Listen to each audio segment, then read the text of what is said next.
오늘 설교의 제목은 불임의 의미라고 하는 조금은 낯선 그런 제목입니다.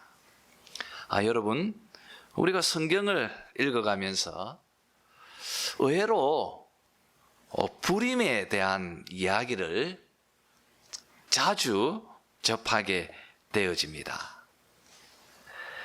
그래서 또 그 불임을 살피면서 하나님께서 왜 이 여인에게 불임을 주셨는지, 그 하나님의 의도하심을 우리가 살펴보면 참 그 안에서 귀한 은혜가 있고 또 큰 감동이 있다는 것을 깨닫게 되어집니다.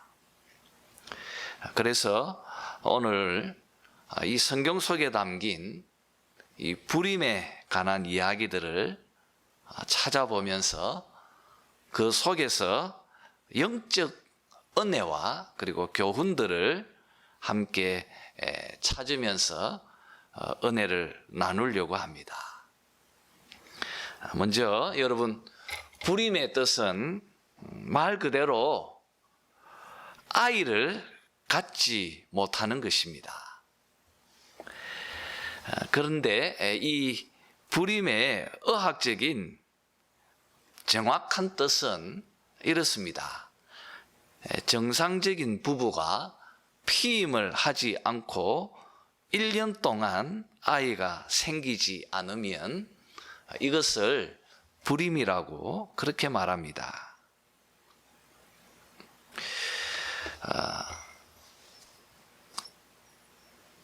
오늘 우리가 읽은 이 본문의 말씀은 아이를 갖지 못한 사라의 슬픔과 또 눈물, 그리고 그녀의 비애, 또 낭만함, 이런 것들이 잘 그려져 있는 말씀입니다. 우리 11절, 12절을 다시 한번 읽었으면 합니다. 한번 읽죠. 시작. 아브라함과 사라는 나이가 많아 늙었고 사라에게는 여성의 생리가 끊어졌는지라. 사라가 속으로 웃고 이르되 내가 노쇠하였고 내 주인도 늙었으니 내게 무슨 즐거움이 있으리요. 여러분, 지금 아브라함은 손님으로 찾아온 하나님의 천사들과 함께 식사를 나누고 있는 중입니다. 이들은 지금 소돔에 살고 있는 아브라함의 조카였던 롯을 구하기 위해서 가는 중이었습니다. 그러던 중에 아브라함과 함께 그의 집에서 식사를 지금 나누고 있는 중이었습니다. 그 가운데 하나님의 천사가 이렇게 말합니다. 사라가 아들을 낳을 것이다. 10절에서 그렇게 밝히고 있습니다. 장막 안에서 사라는 이 말을 들었습니다. 이 말을 듣고 반응하는 사라의 반응을 우리가 읽은 것입니다. 여러분, 사라는 혼잣말로 자조가 섞인 그런 말로 이렇게 말합니다. 나에게 어떤 그런 즐거움이 있겠느냐. 여러분, 실제로 사라는 나이가 많습니다. 사라가 90세에 아들 이삭을 낳았고요. 아브라함은 100세에 이삭을 낳았습니다.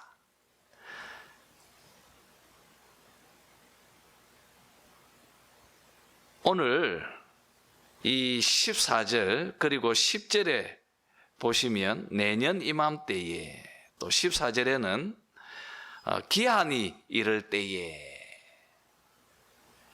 이런 이제 표현이 있습니다. 여러분, 이 표현은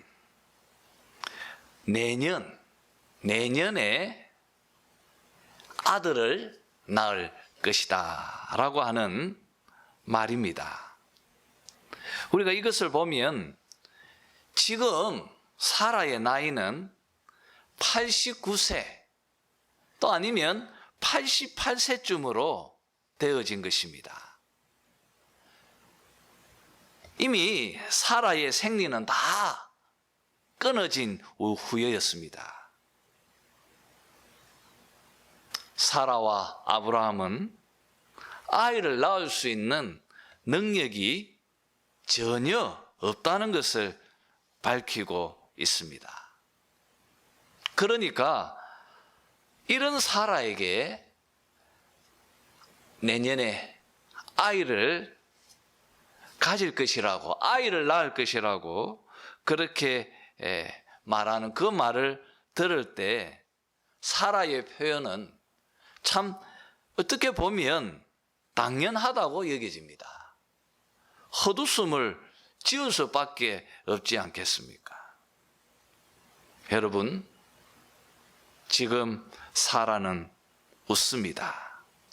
12절에 있는 말씀처럼 사라는 속으로 웃고 있습니다.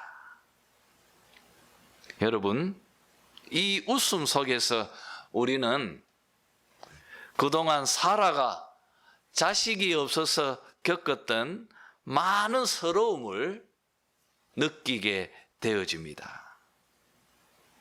여인에게 가장 큰 슬픔은 자식이 없는 것입니다.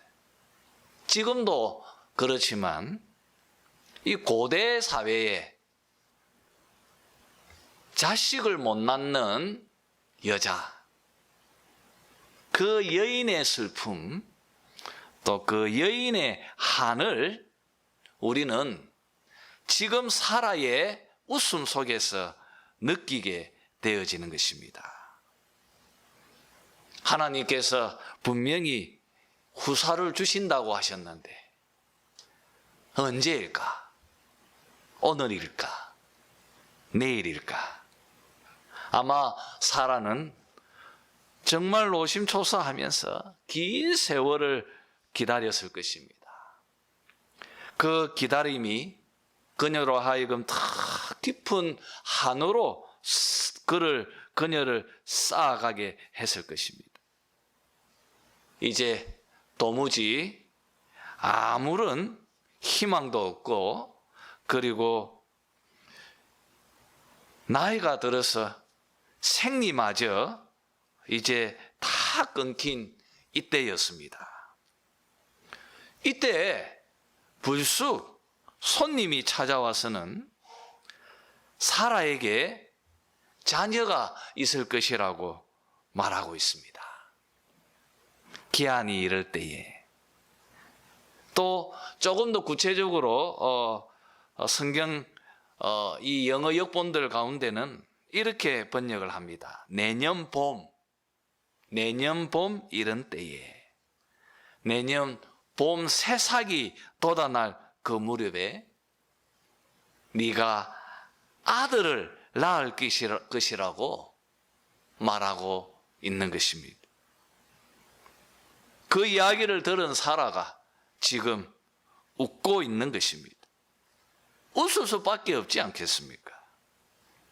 내가 노쇠하였고 내 주인도 늙었으니 내게 어찌 낙이 있으리요? 나에게 어떻게 그런 즐거움이 있겠습니까? 여러분, 그런데 이 예언이 성취되어졌습니다. 이 예언이 그대로 이 약속이 성취되어졌습니다. 우리 21장입니다. 21장 5절 6절을 한번 찾아서 읽었으면 합니다. 창세기 21장 5절 6절입니다.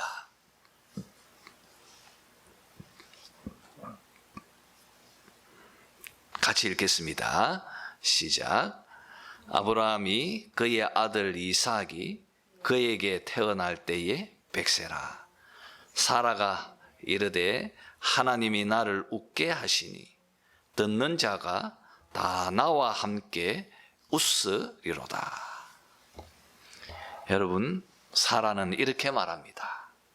하나님이 나로 웃게 하시니, 하나님께서 나로 웃게 하시니, 그리고 사라가 아들을 낳았다.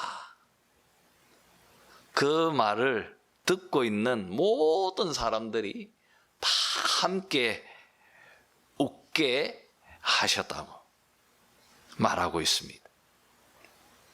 여러분, 우리는 18장에서 사라가 푸념의 웃음, 슬픔의 웃음, 어떻게 보면 마음속 깊이 재어져 있는 그런 한의 웃음이라고 말할 수 있을 것입니다.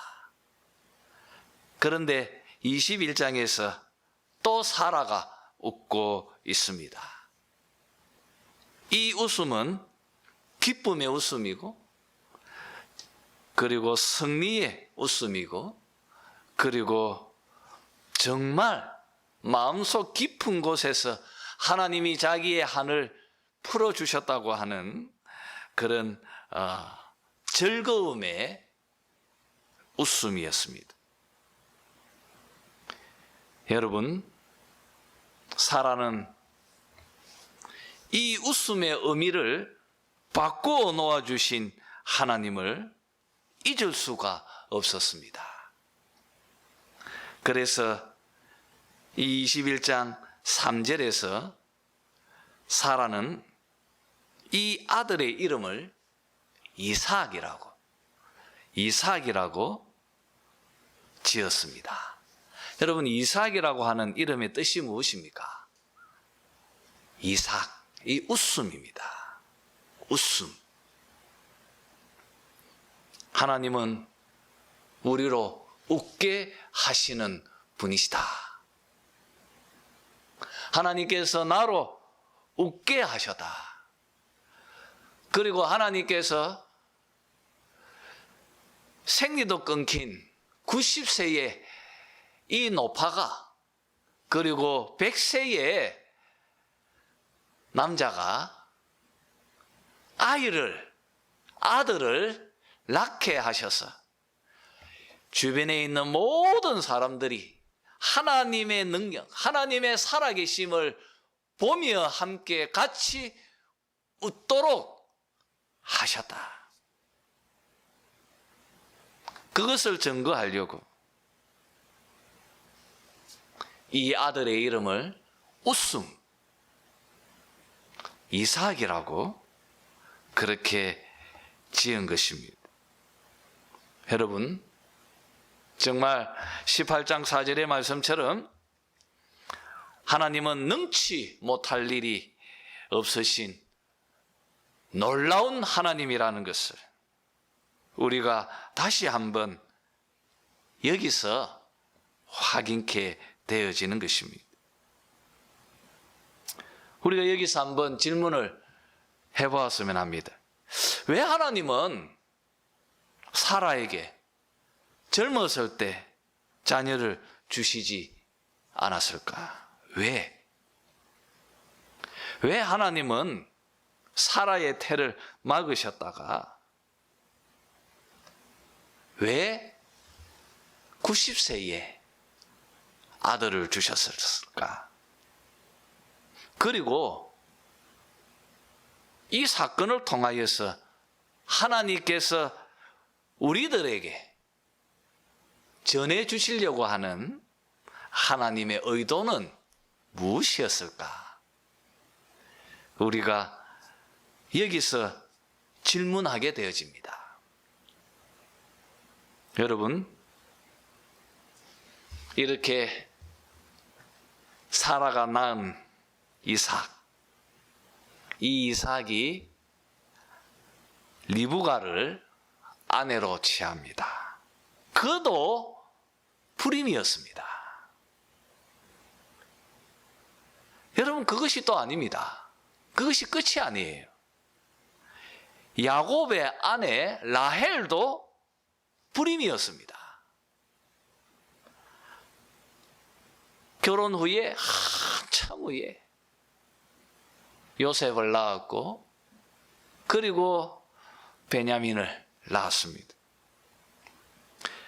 이렇게 보면 창세기에 나오는 족장들은 모두가 다 불임이었습니다. 한 사람도 아니고요. 이삭도, 야곱도 모두가 불임이었다면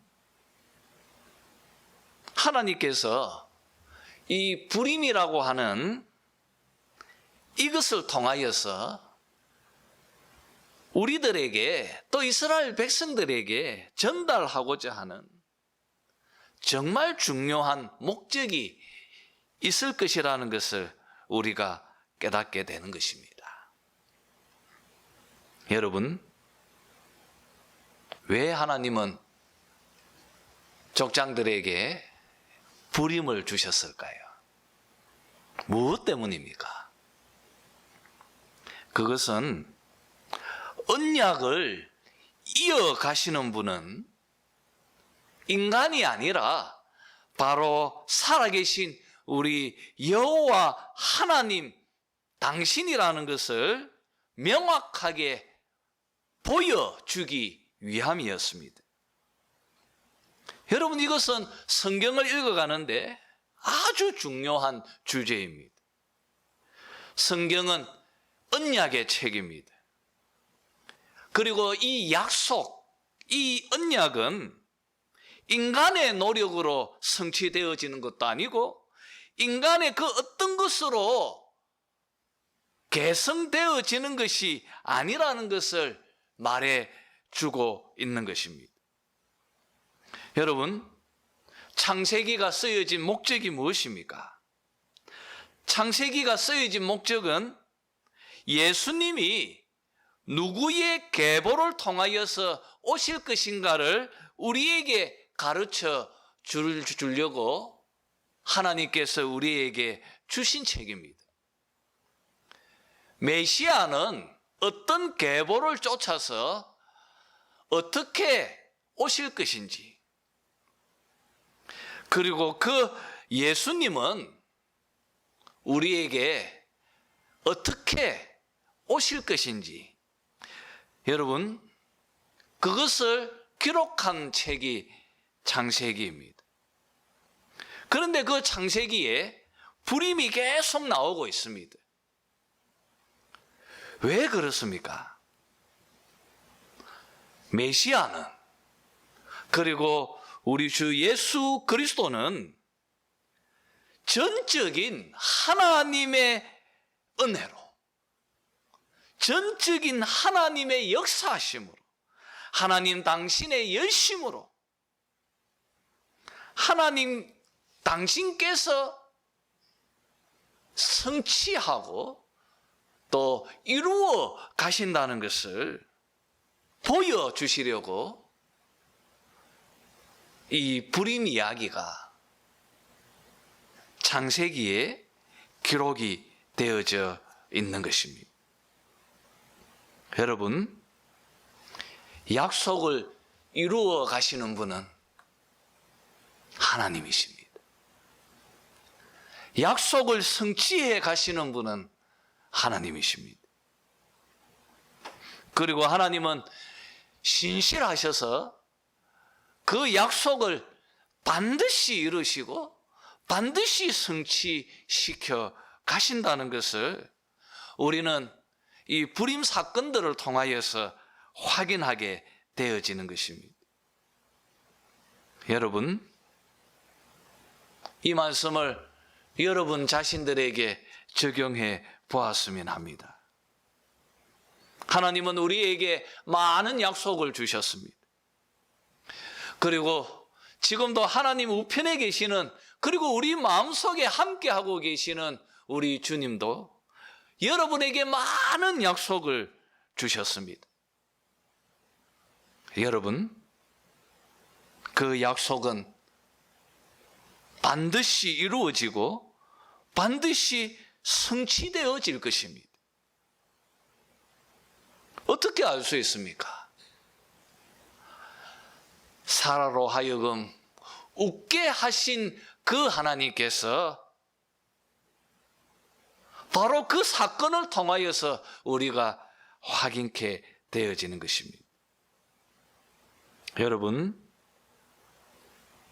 우리가 인생길을 걸어갈 때 우리는 하나님의 약속을 마음에 붙들고 삽니다.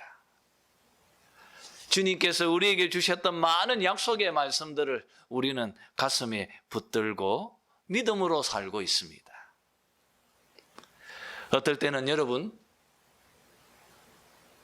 18장에서 사라가 웃고 있는 것처럼 우리가 그것이 성취되어지지 않는 것 같아서, 또 너무너무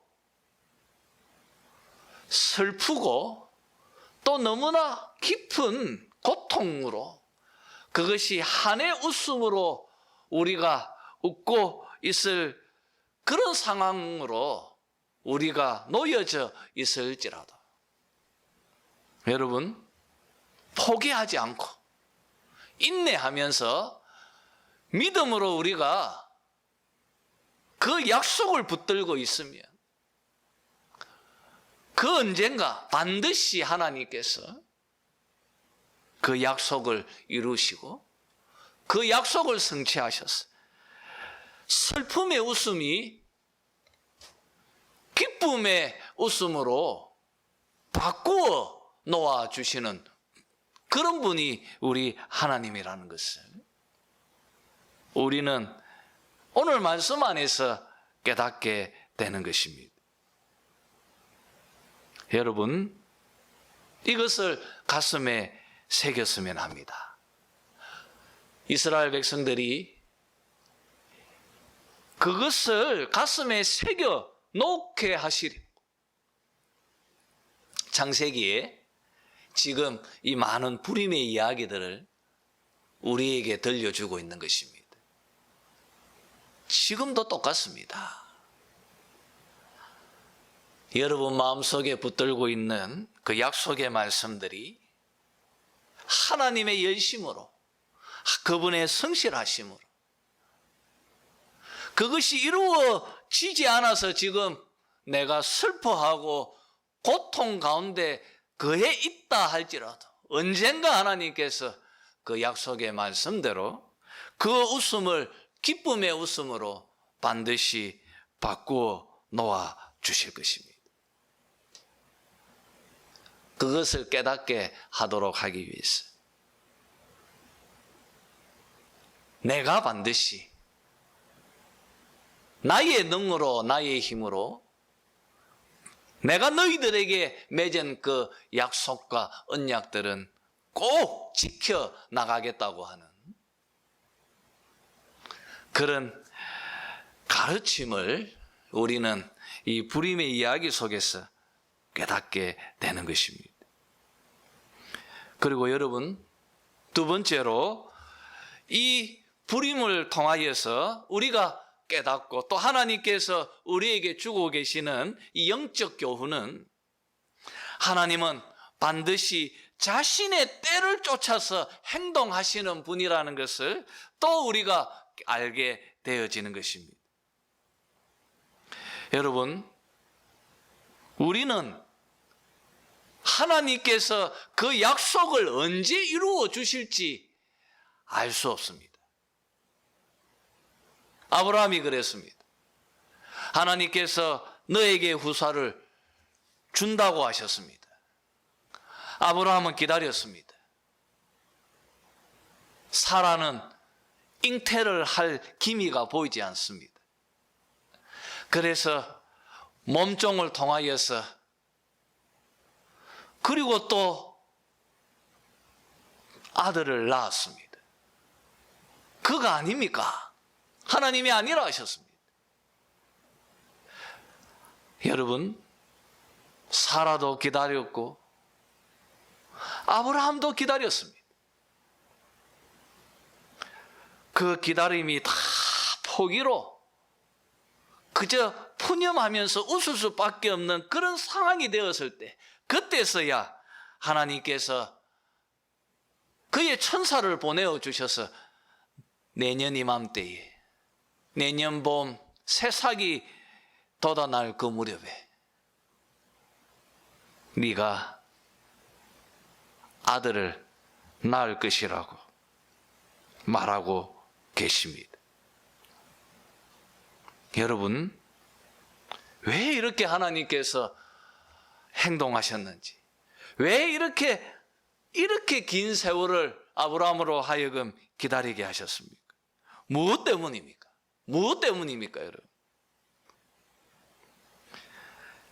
하나님께서 우리에게 원하시는 것, 바로 자기 자신을 포기하는 것입니다.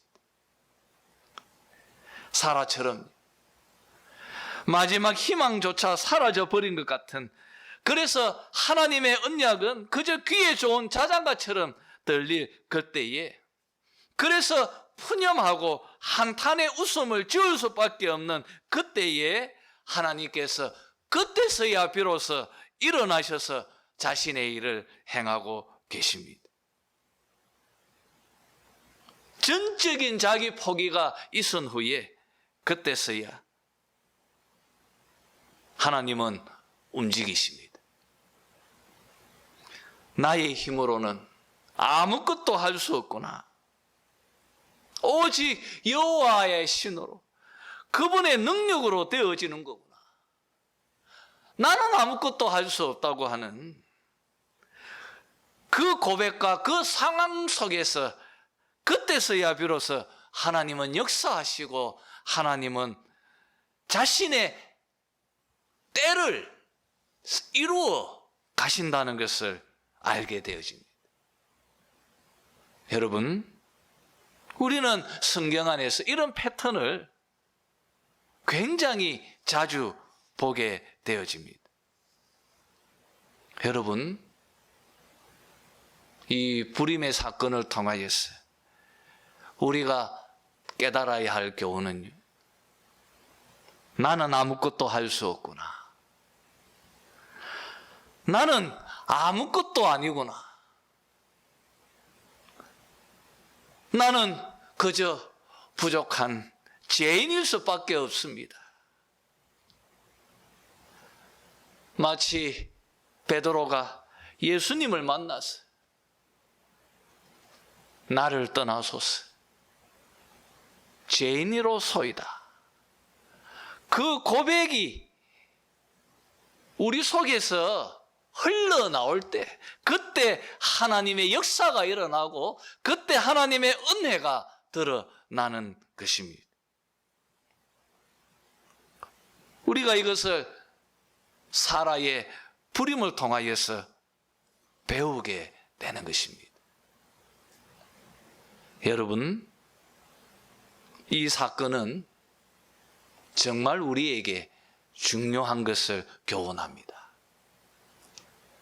약속을 성취해 나가시는 분은 하나님이시다. 그리고 우리가 모든 것을 포기하고 그리고 철저하게 자기를 낮추고 자기를 포기해버린 그때서야 비로소 하나님께서 자신의 뜻을 또 자신의 때를 이루어 가신다는 것을 여기서 알게 되어집니다. 그리고 그 속에서 하나님이 우리에게 원하시는 것이 정말 무엇인지, 그것은 바로 상한 심령입니다. 여러분, 이것은 사라에게뿐 아니라 지금도 살아계신 하나님께서 우리들의 삶 속에서 우리에게 요구하고 계시는 그것이라고 여겨집니다. 이제 마지막으로요, 여러분, 이 불임은 또 우리에게 중요한 것을 교훈합니다. 그럼 바로 여인의 한, 그리고 이 여인의 눈물과 여인의 바로 이 기도를 통하여서,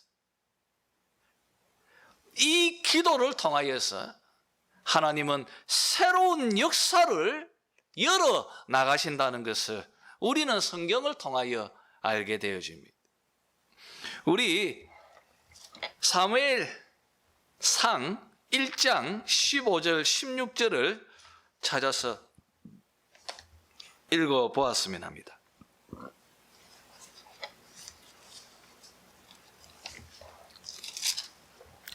사무엘상 1장 15절 16절입니다.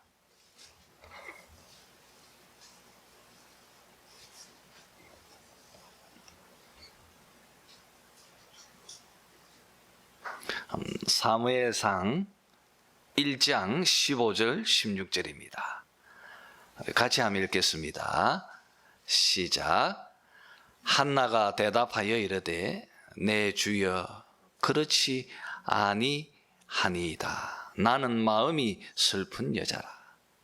포도주나 독주를 마신 것이 아니요 여호와 앞에 내 심정을 통한 것뿐이오니 당신의 여종을 악한 여자로 여기지 마옵소서. 내가 지금까지 말한 것은 나의 원통함과 격분됨이 많기 때문이니이다 하는지라. 여러분, 한나가 지금 이 성소에서 울면서 하나님 앞에 기도합니다. 그 기도의 모습이 너무나 흥분한 것처럼 비춰져서 엘리가 꾸짖습니다. 술을 먹고 와서 여기서 이렇게 하느냐. 거기에 답하고 있는 한나의 이야기입니다. 나는 마음이 슬픈 여자라. 나는 마음이 슬픈 여자라. 내가 지금 술을 마신 것이 아닙니다. 그저 나의 이 슬픈 마음을 하나님 앞에 내놓았을 뿐인 것입니다.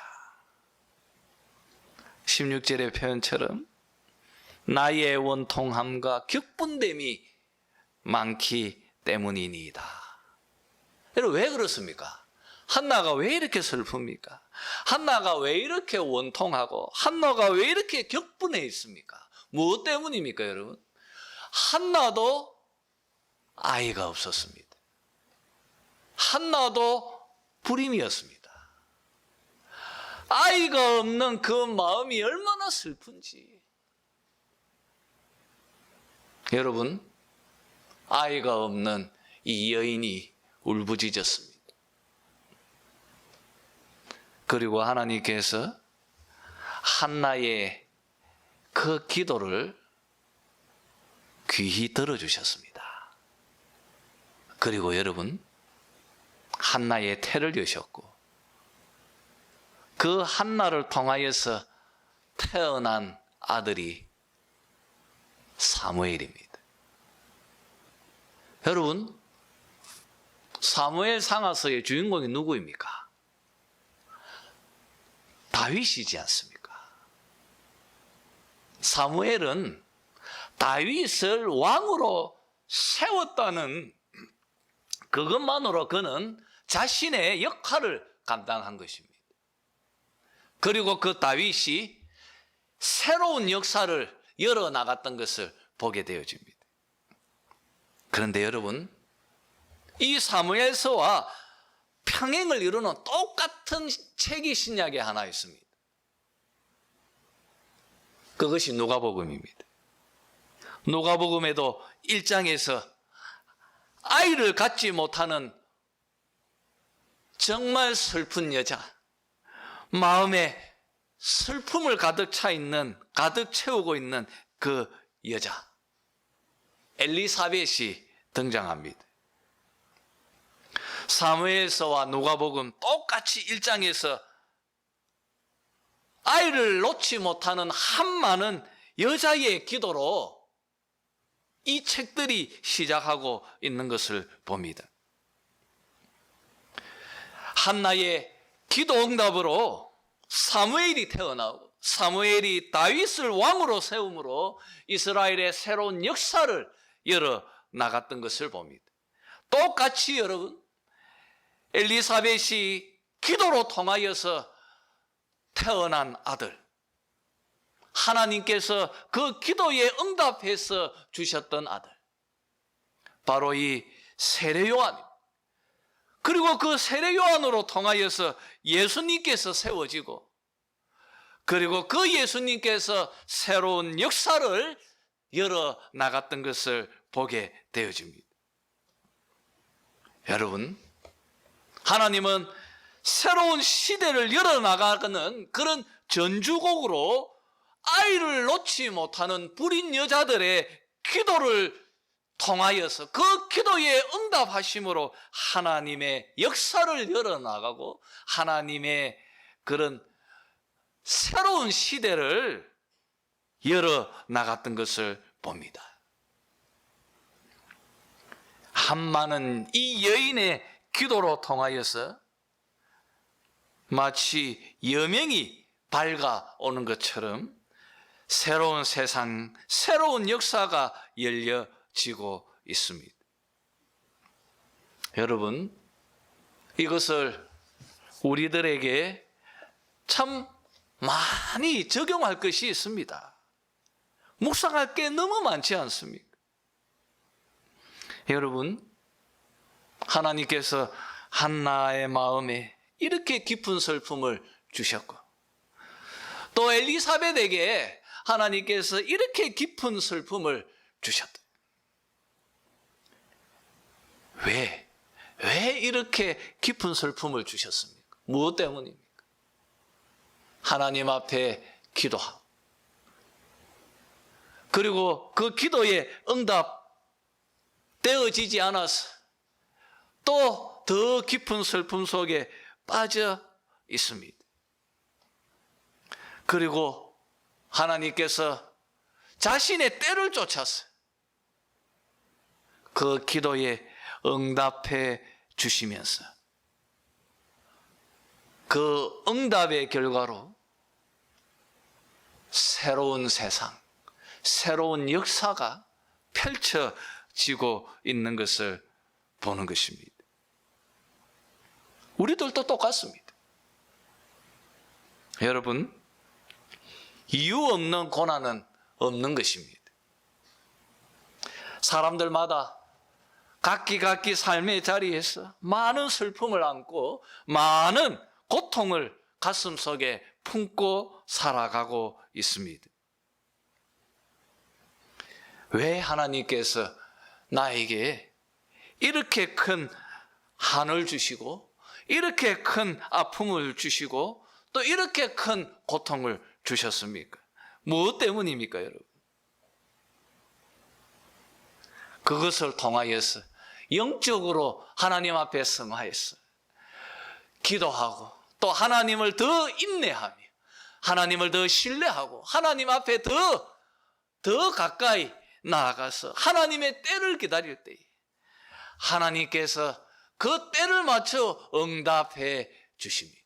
그리고 그 응답을 통하여서 하나님께서 예비하신 놀랍고 엄청난 역사들을 하나님께서 열어나가시고 이루어 나가고 있다는 것을 우리가 말씀 안에서 또 특별히 성경에 나타나는 이 불임의 여인들을 통하여서 우리가 깨닫게 되는 것입니다.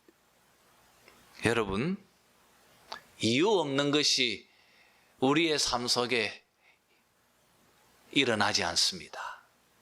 모든 것은 하나님의 섭리가 있고, 모든 것은 하나님의 뜻이 있고, 하나님의 목적이 있고, 하나님의 이유가 있습니다.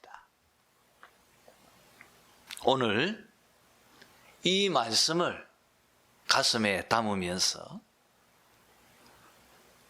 더 신실히 하나님을 사랑하고 그분께로 더 신뢰하는 그런 믿음의 사람들이 되시기를 주님의 이름으로 축원합니다.